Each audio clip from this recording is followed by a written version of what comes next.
for the remainder of this week. Rita. Thanks, Susan. And that is today's BBC News at 1 on BBC One. It's now time to join our colleagues across the nations and regions for the news where you are. Bye-bye.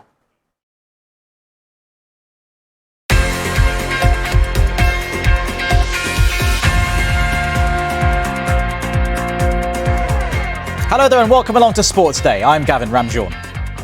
A setback for England's women in the Ashes. Defeats in the opener against Australia. Australia complete a magnificent victory.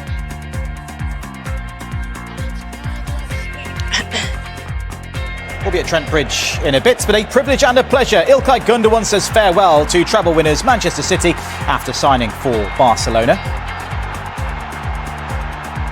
Plus, Ryan Reynolds and Rob McElhenney dip their toes into another sport. We'll tell you what they're planning next.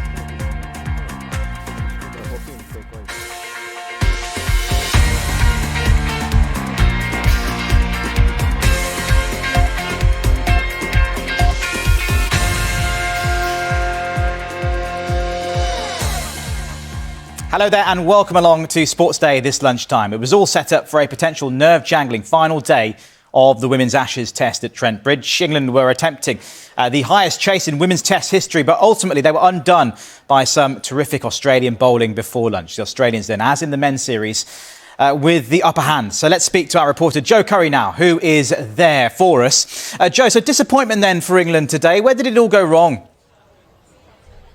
Joe Curry, thank you very much indeed. Joe Curry there for us at Trent Bridge. Now, Ryan Reynolds and Rob McElhenney, the American actors who bought Wrexham Football Club 4 years ago, are branching out. They're taking a stake in Formula One's Alpine, whose parent company Renault confirmed the sale of a 24% stake earlier to a group that the Hollywood pair are involved with. Jane Dougal is here in the studio to tell us more. So, Jane, diversification, as they like to call it in the business world. What can this investment actually mean?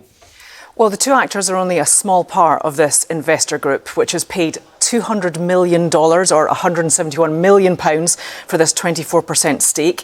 Let's see if that happens. Jane Dougal, thank you very much indeed. Much appreciated.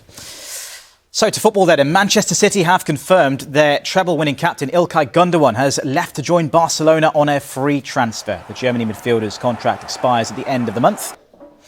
Now, in October last year, the day before his 27th birthday, para-athlete George Peasgood was out for a bike ride with his girlfriend when a freak accident saw his foot slip out of the pedal and hurled him over the handlebars at speed.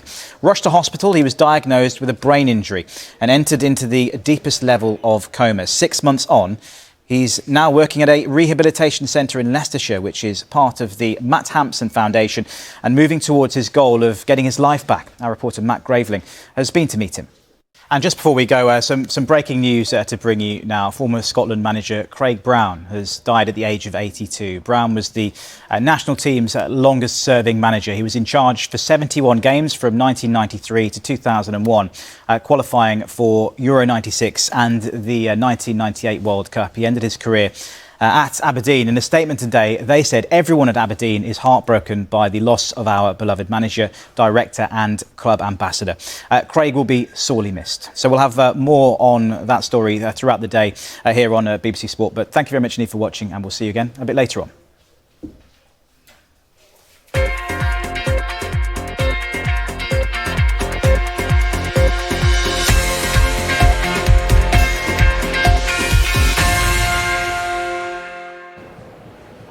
Hello, I'm Celia Hatton.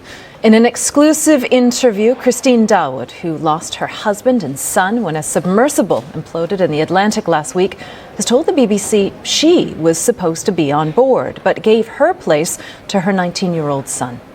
Shahzada and Suleiman Dawood were among the 5 men who were on board the Titan. Christine Dawood has been speaking to our North America correspondent, Nomia Iqbal.